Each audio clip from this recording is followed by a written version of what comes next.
everybody dancing.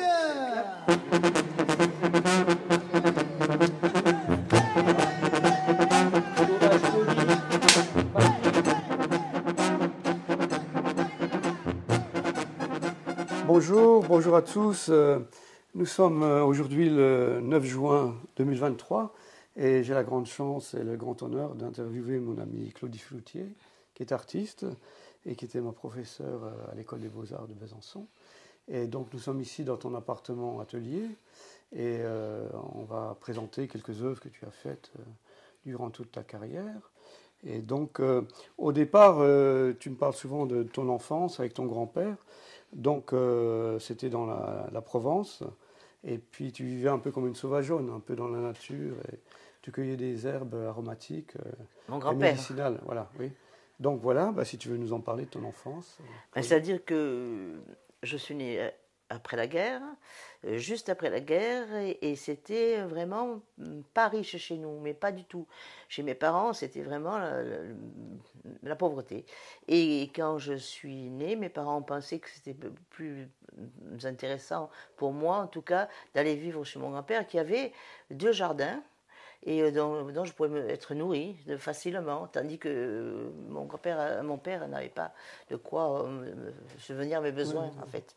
Donc je suis allée vivre pendant 5 ans jusqu'à l'école, parce qu'on n'avait pas de maternelle, chez mon grand-père, dans un mas à Apt, c'est-à-dire au pied du Liberon. Voilà. Et mon grand-père était alors à la retraite de cheminot.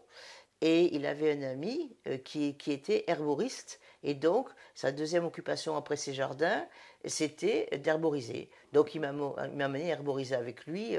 Voilà. Et puis, j'étais extrêmement heureuse chez mon grand-père et ma grand-mère à Apt pendant toutes ces années. Et donc, j'ai profité de cette vie. C'était très humble aussi, hein, très simple, à l'écart, parce que c'était un mas. Et je me suis jamais sentie aussi, peut-être vraiment heureuse que dans ce moment-là.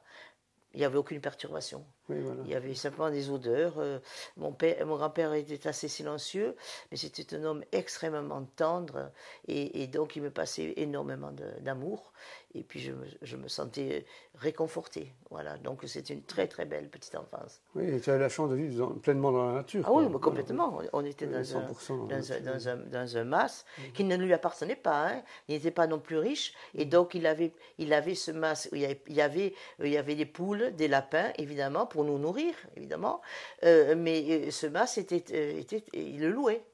Un demi-mas, parce que la deuxième partie était occupée par des Italiens qui s'appelaient les Carboni, qui étaient pauvres, parce que c'est aussi la fin de la guerre, et eux, et M. Carbone était maçon, et ils avaient chacun loué ce mas parce que leur convenait d'être dans la nature. Et c'était magnifique. Je suis allée d'ailleurs le retrouver, ce mas, il y a quelque temps avec Milly, c'était extraordinaire. Vraiment. Voilà. Milly, c'est ta fille, ma fille, que tu as élevée toute seule. Oui, voilà, que j'ai élevée toute seule. Oui, donc on parle peut-être de ton travail d'enseignement aux Beaux-Arts de Besançon. Mais si Dieu, alors après tous ces périples, etc. Alors parle-nous de tes périples. Mes périples, c'est-à-dire que je suis partie de cette petite enfance chez mon grand-père, où c'était des gens qui étaient... Mon grand-père était curieux. Alors on n'avait pas beaucoup de livres, on avait l'Almanach Vermont, donc la vie du rail parce qu'il était cheminot, et c'est ce qui m'a permis finalement de partir ensuite au Pérou, parce que j'avais lu sur toute petite, parce que j'avais 5 ans, mais après je suis retournée chez lui, toutes les vacances je retournais chez lui évidemment, donc j'ai lu cette vie du rail, où je me suis rendu compte qu'il y avait le plus grand chemin de fer qui allait en crémaillère, qui partait au Pérou, et je me suis dit ça, avec la lecture de Tintin, il faut que j'aille un jour prendre ce train. Donc je suis partie faire mon périple au Pérou. Bon, alors après cette enfance chez mon grand-père, il y a eu, bien sûr, j'étais aussi dans un autre petit village. Après, il y a eu l'internat. Et ensuite, au niveau d'un internat où je n'étais pas une élève très brillante, parce que je ne faisais que lire et dessiner. Hein. Donc c'était kiff-kiff, hein, mais bon, voilà. Donc je suis arrivée à passer le bac, mais au niveau du bac, j'ai passé le concours général de dessin lycée au collège. Mes parents étaient très modestes, n'avaient jamais vu d'exposition, etc. Mais en fait, le fait que j'ai réussi à ce concours, au concours général lycée du collège, ça m'a permis qu'il ait confiance en moi pour aller aux Beaux-Arts. Donc j'ai fait un peu la fac d'italien, parce qu'il fallait quand même, avec ses parents qui n'avaient jamais vu une exposition, être garant de quelque chose. J'aurais pu être professeur d'italien, mais ça a été vite réglé. J'ai fait les Beaux-Arts, et en sortant des Beaux-Arts, où j'avais aussi un professeur extraordinaire qui s'appelait Monsieur Dezeuze de peinture, il m'a permis d'aller à l'université McGill à Montréal. Grâce à lui, je suis allée à l'université McGill. Et ensuite, grâce à lui, il m'avait trouvé du boulot chez le Franc-Bourgeois. Grâce à ce boulot chez le Franc-Bourgeois, après un périple parisien où je suis allée aussi aux Beaux-Arts, grâce à aussi une rencontre extraordinaire aux Beaux-Arts de Paris. Et après avoir vu que finalement, je n'arriverais pas à m'en sortir au niveau pécunier financier, j'ai passé un concours pour être aux Beaux-Arts à Metz. Mais j'avais déjà énormément travaillé sur la couleur par rapport à le franc-bourgeois, et j'ai pu passer ce concours sans difficulté avec le périple que j'avais déjà fait auparavant. Et après, au bout de 4 ans, j'ai passé un concours pour Besançon pour me rapprocher de mon mari, ex. Et puis je suis ici, et j'ai adoré être à Besançon en fait. Donc je suis ici depuis ce moment-là. Donc, tu as enseigné une quarantaine d'années aux Beaux-Arts de Besançon. Oui. J'ai enseigné un peu à Metz déjà, et puis ensuite à Besançon. Et donc le premier cycle, je travaillais sur la couleur, mais en fait, je me suis tout de suite passionnée, parce que j'avais déjà ce rapport à la couleur par rapport à... Mais j'ai dessiné toute petite, je dessinais. Donc j'avais ce rapport à la couleur du fait de mon aventure avec le franc-bourgeois. Et parce que j'ai introduit les couleurs Liquitex en France dans les années 70 en fait. Et donc je travaillais avec 3 primaires, et je n'ai jamais arrêté de travailler qu'avec les primaires. Et parce qu'en plus je me suis rendu compte en travaillant que je pouvais, à part le noir absolu et le blanc que je devais quand même fournir, parce que si tu mélanges les complémentaires primaires, tu arrives au noir. Et donc j'ai travaillé sur ces complémentaires, et en même temps je faisais du yoga, et le fait d'approfondir infiniment la couleur, ça m'a fait me rendre compte que finalement cette complémentarité des couleurs, ça revenait à l'unité du monde en fait, parce que les deux, rouge et vert, et les deux, et si tu as ces 3 commentaires, tu as le monde en fait en réduction. Voilà.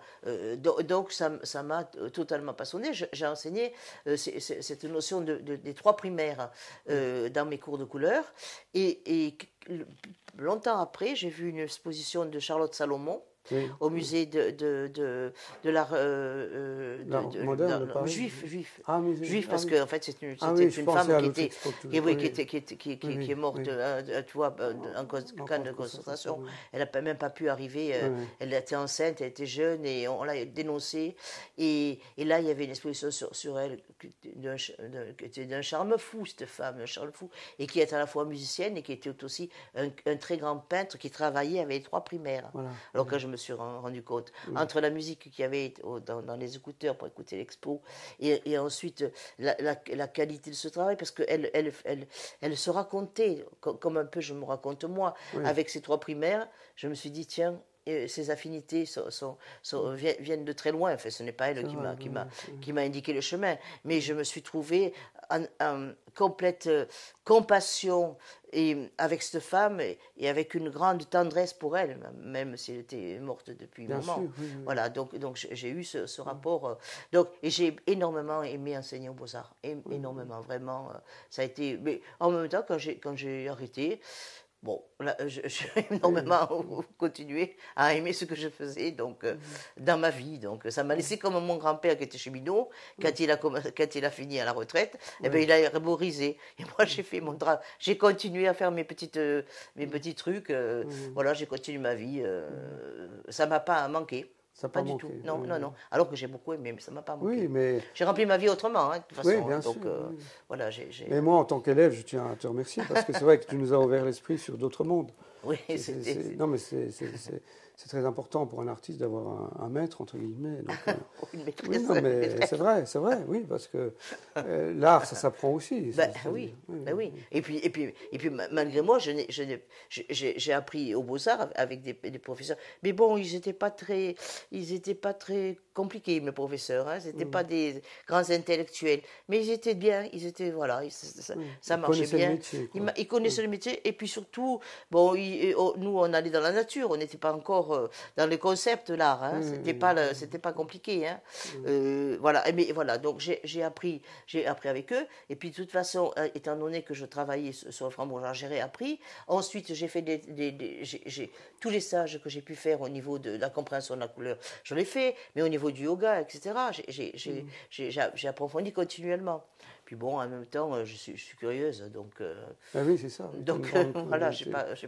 Oui, autant on échange souvent sur les livres que... Ben oui, bien lit sûr, ensemble. je lis, voilà, je continue à m'enthousiasmer, et puis je trouve que l'art, c'est quand même un outil extraordinaire pour entrer dans un monde à la fois étrange, merveilleux, et pour entrer encore plus dans la vie. Voilà. Je voulais citer quelque chose que j'ai trouvé hier sur Twitter, et c'est une phrase d'Hermann Hesse, qui a beaucoup travaillé sur les philosophies hindoues et sur la spiritualité, et c'est quelqu'un d'important pour nous tous artistes. Et il dit « Elles ne sont pas si nombreuses les choses dont on peut attendre un secours, les choses qui vous rassurent et vous aident à vivre. Il importe de les connaître. » Et donc on parlait tout à l'heure de la connaissance, et c'est très important, bon, toi en tant que professeur, que tu aies une culture ouverte sur le monde, bien sûr, parce qu'on parle souvent du Mexique ensemble, on parle souvent d'autres cultures, des cultures hindoues aussi. Et donc, c'est un peu ça que tu nous as transmis, et c'est un peu ça qui ressort dans ton travail. Donc, tu voulais peut-être nous montrer quelques exemples de ton travail, ou citer quelques textes. Oui, alors je pourrais citer quelques textes en référence au fait que finalement j'ai travaillé dans les grands formats en fait. Oui, tu me posais la question l'autre fois, est-ce que tu as fait des grands formats? Oui, j'ai fait des grands formats. J'ai fait des grands formats et notamment j'avais entrepris, après la lecture des Roubaïat, de faire une série sur les Roubaïat à ma façon. Donc c'était des grands formats que je vous montrerai là, qui étaient grands. Et Roubaïat, c'est-à-dire c'est quelle référence Roubaïat? Les Roubaïat d'Omar Khayyam. Voilà. D'Omar Khayyam. Oui. Et donc j'étais tellement dans cette lecture, et en même temps il y a la guerre du Golfe qui commençait. Et moi, j'étais contre la guerre du Golfe, je manifestais ici, je disais non à la guerre, non à la guerre, non à la guerre. Mais enfin, la bêtise de tous les dirigeants du monde est telle que de toute façon, tu peux rien faire. Oui. Donc, les Roubaïat m'ont vraiment fait du bien dans la lecture. Alors, je vais en lire quelques passages, parce que c'est un rapport avec mon travail. Très bien, oui. Hein? Oui. Donc, alors...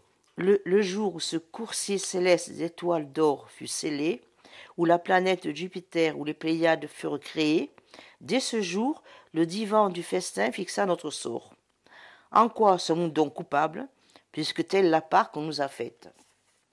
Au milieu de ce tourbillon du monde, empresse-toi de cueillir quelques fruits. Assieds-toi sur le trône de la gaieté et approche la coupe de tes lèvres. Dieu est insouciant, et de culte et de péché. Jouis donc ici-bas de ce qui t'agrée. Tu me demandas ce que c'est que ces fantasmagories des choses ici-bas.